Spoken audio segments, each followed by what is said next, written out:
स्वायत्त असणाऱ्या संस्थांमध्ये सरकारने दखलंदाज करायचे नसते. त्यातलीच सहकारामधल्या निवडणूक घेण्यासाठी एक सहकार प्राधिकरण आहे, त्यांचे अधिकार आहेत. आता ह्या सहकार प्राधिकरणाला हायकोर्टाचा निर्णय पोहोचला, मग सहकार प्राधिकरणाला जर असं वाटलं की how it is possible in 3 months. विचार करा, देशातील सर्वोच्च न्यायालयाने म्हणजे सुप्रीम कोर्टाने जिल्हा सहकारी दूध उत्पादक संघ अर्थात गोकुळची निवडणूक 90 दिवसामध्ये घेण्याचे स्पष्ट आदेश दिले होते. त्याची मुदत 3 ऑगस्टला संपत आहे. मात्र प्रशासनाने या आदेशानंतरही निवडणुकीची प्राथमिक पायरी देखील चढलेली नाही. ही बाब न्यायव्यवस्थेने अत्यंत गंभीरपणे घेतली आहे. सुप्रीम कोर्टाच्या आदेशाचे पालन न केल्यास थेट न्यायालयाचा अवमान म्हणजेच कंटेम्प्ट ऑफ कोर्ट केल्याबद्दल कडक कारवाई केली जाईल असा सज्जड दम न्यायालयाने प्रशासनाला दिलेला आहे. यावरून एक गोष्ट स्पष्ट होते की न्यायव्यवस्था गोकुळच्या निवडणुकीच्या बाबतीत अत्यंत गंभीर आणि आक्रमक आहे. पण प्रश्न असा पडतो की जर न्यायालय इतके आग्रही आहे तर मग निवडणुकीचे घोडे नेमके अडले कुठे? याच प्रश्नाचा आढावा आजच्या व्हिडिओमध्ये आपण घेणार आहोत. त्यामुळे व्हिडिओ शेवटपर्यंत नक्की पहा. नमस्कार, मी हर्षवर्धन भोसले, सकलममध्ये आपले स्वागत आहे. गोकुळच्या निवडणुकीत मतदार कोण असणार यावर सगळा खेळ अवलंबून असतो आणि सध्या अपात्र ठरलेल्या संस्थांचा मोठा पेच निर्माण झाला आहे. एकूण अपात्र ठरलेल्या संस्थांपैकी 159 दूध संस्थांनी आपल्याला मतदानाचा अधिकार मिळावा यासाठी न्यायालयामध्ये धाव घेतली आहे. या संस्थांच्या याचिकेवर आता 4 ऑगस्टला निकाल अपेक्षित आहे. आणि इथेच एक मोठा तांत्रिक विरोधाभास आहे, तो नीट समजून घेऊया. सुप्रीम कोर्टाने याआधी जो 90 दिवसांचा आदेश दिला होता त्यानुसार प्रशासनाने 3 ऑगस्ट पर्यंत निवडणूक प्रक्रिया पूर्ण करायला हवी होती. मात्र मतदानाच्या अधिकारासाठी गेलेल्या 159 संस्थांचा निकाल 4 ऑगस्टला लागणार आहे. म्हणजे ज्या तारखेपर्यंत सर्वोच्च न्यायालयाने मुदतवाढ दिली होती त्याच्या दुसऱ्या दिवशी संस्था पात्र की अपात्र याचा निकाल येणार आहे. आणखी एक महत्वाची कायदेशीर बाब म्हणजे हा 4 ऑगस्टचा निकाल फक्त कोर्टात गेलेल्या 159 संस्थांपुरता मर्यादित राहणार नाही, तर तो एकूण 644 संस्थांना लागू होऊ शकतो. कारण जरी सर्व 644 संस्था कोर्टात गेल्या नसल्या तरी त्यांचा मूळ मुद्दा म्हणजेच कॉज ऑफ ऍक्शन एकच आहे.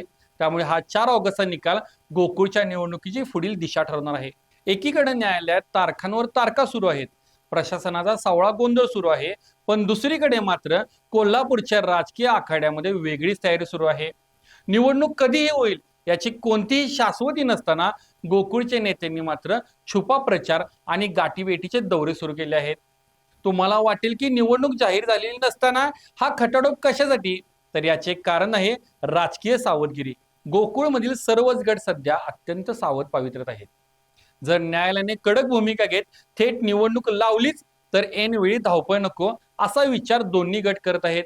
अचानक तयारीला लागण्यापेक्षा आत्तापासूनच आपल्या हक्काच्या ठरावधारकांना जवळ करणे, नाराजांची मनधरणी करणे आणि ग्राम पातळीवर आपले नेटवर्क सक्रिय ठेवणे यावर नेत्यांचा भर आहे. यातूनच सध्या रात्रीच्या गुप्त बैठका आणि राजकीय जोडण्यांना वेग आला आहे.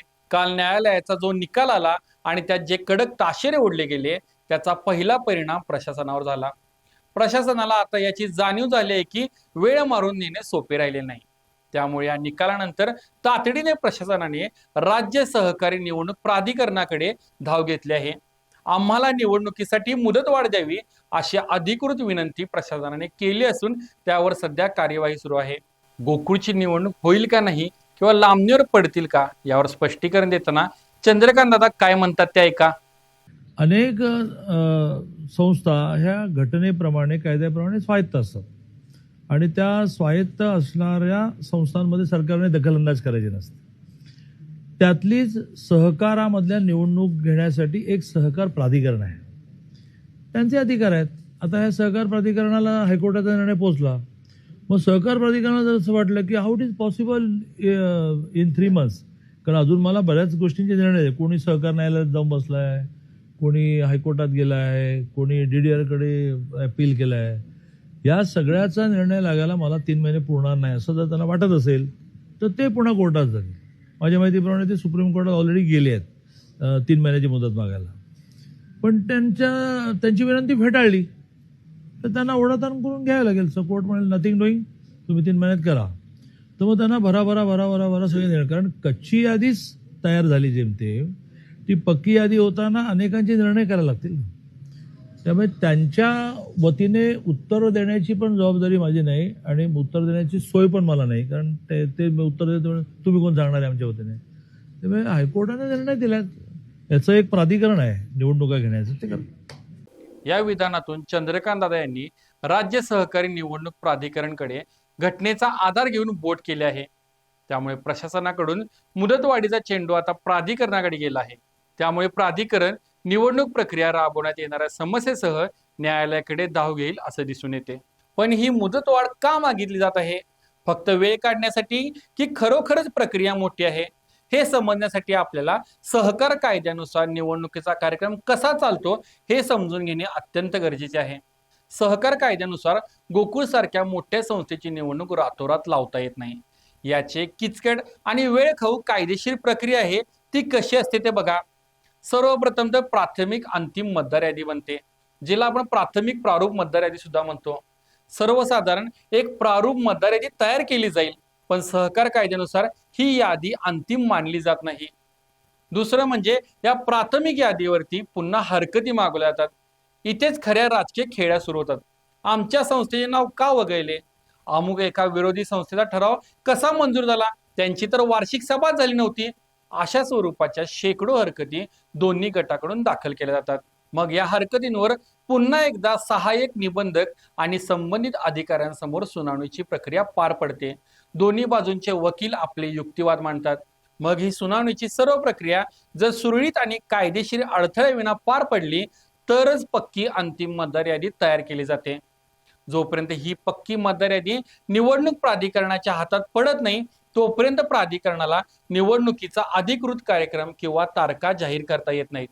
हा संपूर्ण कायदेशीर कार्यक्रम पार पडण्यासाठी जो वेळ लागतो तो लक्षात घेऊनच प्रशासनाने सध्या मुदतवाढीची मागणी केली आहे. आता या सर्व घडामोडींचा, कायदेशीर पेचांचा आणि नेत्यांच्या छुपा प्रचाराचा विचार करता गोकुळ निवडणुकीच्या बाबतीमध्ये भविष्यात नेमकं काय होऊ शकते? सध्याच्या घडीला स्पष्टपणे 3 शक्यता समोर येत आहेत. शक्यता नंबर 1 म्हणजे ऑक्टोबरमध्ये रणधुमाळी. जर न्यायालयीन प्रक्रियेमध्ये कोणताही नवीन अडथळा आला नाही, प्रशासनाने वेगाने काम केले आणि मतदार यादीतील हरकतींचा निपटारा वेळ झाला तर सर्व काही शिस्तीने पार पडून ऑक्टोबर महिन्यामध्ये गोकुळची निवडणूक पार पडू शकते. शक्यता नंबर 2, कायदेशीर प्रक्रियेत निवडणूक लांबणीवर. 4 ऑगस्टला येणारा 159 संस्थांचा निकाल, त्यावर पुन्हा उच्च न्यायालयामध्ये जाणारे संभाव्य अपील आणि 644 संस्थांच्या पात्र अपात्रतेचा गुंता, यामुळे निवडणूक पुन्हा एकदा कायदेशीर कचाड्यात सापडून अनिश्चित काळासाठी लांबणीवर जाऊ शकते. आणि सर्वात महत्वाची तिसरी शक्यता म्हणजे प्रशासक काळ लांबण्याची राजकीय खेळी. आमच्या अतिशय खात्रीलायक सूत्रांकडून आणि सध्याच्या राजकीय समीकरणावरून एक मोठी शक्यता समोर येत आहे. ती म्हणजे गोकुळवर प्रशासक राज येत्या 1.5 ते 2 वर्षे लांबण्याची दाट शक्यता आहे. याचे मुख्य कारण राजकीय आहे. सध्या राज्यात असलेल्या महायुतीतीलच एका प्रमुख घटक पक्षाला ही निवडणूक पुढे ढकलायची आहे. का? कारण सध्या गोकुळमधील ठराव, संस्था आणि राजकीय गणिते त्यांच्या बाजूने नाहीत. निवडणुकीत उतरण्यासाठी जो आत्मविश्वास आणि बहुमताचा आकडा लागतो तो त्यांच्याकडे सध्या नाही, असा त्यांचा अंदाज आहे.